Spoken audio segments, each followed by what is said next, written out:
Então, boa tarde a todos. Nós vamos continuar, então, a nossa aula, hoje a aula de número 20, né? Está ali no 19, porque eu comecei a aula passada. Por isso que vai aparecer no slide como aula 19. Mas é a continuidade da aula 20, né, que nós falamos sobre o governo do Eurico Gaspar Dutra. Então, só retomando, né, a gente está no contexto da Guerra Fria, né? Então, os países ocidentais estão numa área de influência dos Estados Unidos, né, e há esse embate internacional, né, do capitalismo versus o comunismo, né, e a disputa de territórios, aliados, a corrida armamentista, a corrida espacial, né? Então, nesse contexto, o Brasil está em que pé? Olha só, isso é bem importante. O Brasil ele está num período em que ele já vivenciou uma transição, né, de um país que era essencialmente agrário, passou a ser um país agora um pouco mais urbano, urbanizado, né, com um parque industrial um pouco mais ampliado, principalmente o que aconteceu ali no período da Era Vargas. Ainda temos uma grande maioria da população vivendo no campo, tá? Mas já temos uma classe, melhor dizendo, um grupo, né, populacional significativo que vive nas cidades, né, ou do trabalho operário, né, ou do trabalho, né, no terceiro setor, ou aqueles que representam, né, estão ali, fazem parte ali da classe média, né, alguns comerciantes, alguns profissionais liberais, autônomos, né? Então nós já temos uma participação urbana bastante significativa no Brasil. Terminou a era Vargas, né, em 1945, com o final da Segunda Guerra Mundial. O que eu quero muito que vocês compreendam, entendam, é porque o Getúlio Vargas ele vai ter posturas políticas, né, que ao longo do tempo em que ele se torna, que ele governa o Brasil, né, então tem 15 anos, né, desde o golpe de 30 até 45, e depois ele vai retornar agora, num curto período, 52 a 54, como presidente eleito democraticamente. Então, nesse período de governo, 17 anos ao total, né, o posicionamento do Vargas politicamente, ele vai ser distinto. Cada época pede uma postura diferenciada. Então, a gente costuma dizer que não foi o Vargas, né, que mudou. O Vargas continuou o mesmo, mas o que mudou foi o mundo em torno dele. Né? Então, um Getúlio Vargas, que num momento ali, pré-Segunda Guerra Mundial, tinha ares, tinha características, né, de um governante de direita, né, associado muitas vezes ao fascismo, né, como várias vezes eu falei para vocês, ele era simpático ao Mussolini, ao Hitler, foi aliado ali durante muito tempo da Alemanha, né, ficou entre a Alemanha e os Estados Unidos para definir de que lado o Brasil entraria na guerra. Né? De repente, vocês vão ver um Vargas que vai ser acusado até mesmo de ser comunista, né? Não diretamente, assim, né? Mas de posturas, né, de esquerda. Então, assim, fica aquela dúvida, ué, quem que é o Vargas? Né? O Vargas é de direita, de esquerda, é o quê? O Vargas é o Vargas. Né? O que muda é o cenário onde ele está, né? E o cenário onde ele vai se encaixar agora é o cenário da Guerra Fria, que gerou no Brasil uma discussão diferenciada do que estava se debatendo até então. Então, esse período nós vamos chamar de período populista, que vai de 1945 até 1964, quando acontece o golpe militar, né? A ditadura militar tem início em 64, ali interrompe esse período chamado de populista. Esse período populista ele é caracterizado principalmente por ser um período democrático, há eleições, né? Há eleições diretas para presidente, para vice, para governador, para prefeitos, né? E esses políticos, né, que são eleitos, principalmente ali no cargo da presidência, eles têm um forte apelo popular, né? No sentido de que eles vão ter uma pegada muito mais próxima da população, um discurso, né, tentando se aproximar da população, principalmente a população mais pobre. Né? Então, só que ao mesmo tempo, suas práticas políticas, uma vez como presidentes, né, as práticas muitas vezes atendem aos interesses internacionais, atendem aos interesses dos grandes empresários, dos grandes industriais, das grandes companhias bancárias, né? Então, por isso, o populismo ele é recheado de contradições. Há uma ilustração que demonstra bem como era esse populismo. né, de que ele, com uma mão, o político populista, ele passa a mão na cabeça do pobre, com a outra ele tem um porrete e desce o cacete no pobre, né, porque, de um lado, ele mostra algumas coisas que agradam, porém, ele acaba fazendo, permitindo situações que agridem a população, né, no sentido, né, do poderio econômico, enfim. Tá? E nessa sequência aí nós começamos com o Eurico Gaspar Dutra, né? Vale a pena comentar alguma coisa a respeito dele, né? Esse senhorzinho aqui simpático que vocês estão vendo dentro de um tanque de guerra, né? Ele participou ativamente da campanha do Brasil na Segunda Guerra Mundial, né? Lembrando que o Dutra, né, até então era o segundo presidente militar eleito, né? Nós vamos ter presidentes militares, né, como por exemplo o Marechal Floriano, o Marechal Deodoro, que entraram no poder com um golpe, né, através de um golpe de Estado, não foram eleitos, né? Nós vamos ter os presidentes do período militar, né, de 64 a 84, que são escolhidos entre si, né, não são eleitos. Então, nós tínhamos até então o Marechal Hermes da Fonseca, lá do período da República Velha, que foi um militar, né, que foi eleito, né, numa disputa eleitoral bem acirrada entre ele e o Rui Barbosa. Ele acabou vencendo, né, e o segundo militar eleito no Brasil até então foi o Dutra, né? Os dois com sérios problemas, né, na administração, né, os dois com sérios problemas de relacionais mesmo, em relação à sua ação como presidente, né? O Dutra, ele tem início lá sua carreira militar perto dos anos 20, 30, né? Bem quando acontece o golpe de 30 do Getúlio Vargas. Então, quando o Getúlio Vargas dá o golpe, no começo ele não toma nenhum partido, só depois que efetivamente o Vargas está no poder, aí ele passa a apoiar o Vargas, né? Consegue cargos importantes dentro da administração, né, da era Vargas, né, até que no final, né, principalmente ali após a Segunda Guerra Mundial, né, ele assume uma postura, né, de querer derrubar o Vargas, né, participa aí do movimento, né, em que eles conseguem efetivamente afastar o Vargas do poder, e contraditoriamente, né, o Dutra nas eleições vai ser apoiado pelo Vargas. Então, grande parte da responsabilidade pelo Dutra ter assumido, né, ter vencido as eleições, é do Vargas, né, porque, como eu falei para vocês, o Vargas ganhava até concurso de Miss se ele se candidatasse, né? Então, o Vargas, principalmente depois de algumas reformas, ele tem um forte apelo eleitoral, né? Ele conseguia proezas, né? Não é à toa que ele vai voltar a governar a partir de 52, né? Mas falando aqui do Dutra, então o Dutra, como militar, né? Ele vai ter assim uma característica bastante voltada para atender os interesses norte-americanos. Inclusive, no governo dele, ele vai romper relações com a União Soviética. Tá? Ele vai ter no governo dele é aprovada, né, mais uma Constituição para o Brasil, até porque a Constituição que valia até então era a Constituição de 37, né, que foi construída ali no contexto da ditadura do Vargas, né, então era uma Constituição moldada, né, em um governo ditatorial, né, então há essa mudança. A Constituição de 46, então, aprovada no governo Dutra, é uma Constituição bastante moderna para a época, né?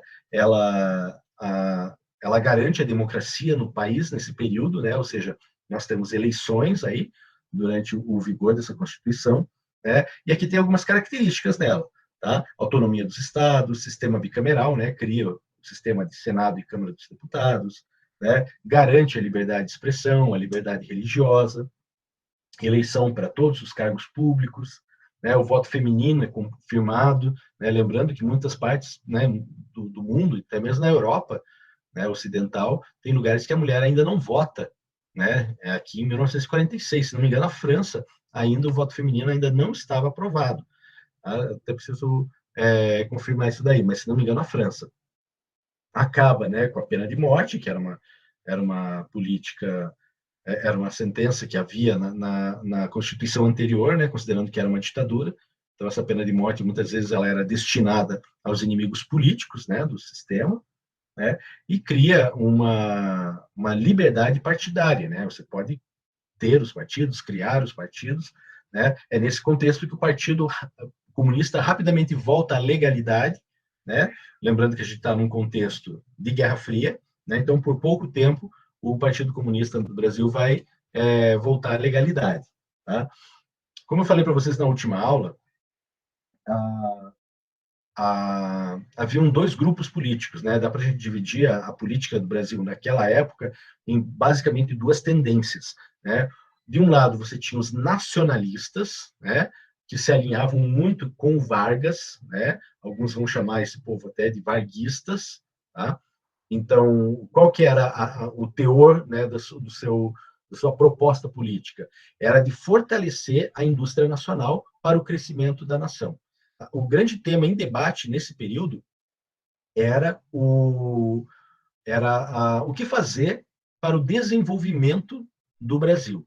Tá? Então, os grupos políticos, né, debatiam soluções para levar ao desenvolvimento do Brasil. Tanto que esse período é conhecido por alguns até como um período desenvolvimentista.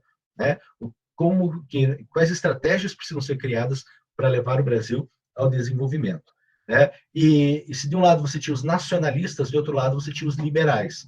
Os liberais eram mais partidários, né, a ideia de que deveriam ser instalados, o Brasil deveria receber indústrias estrangeiras aqui no país, e a partir dessa industrialização é que haveria o desenvolvimento.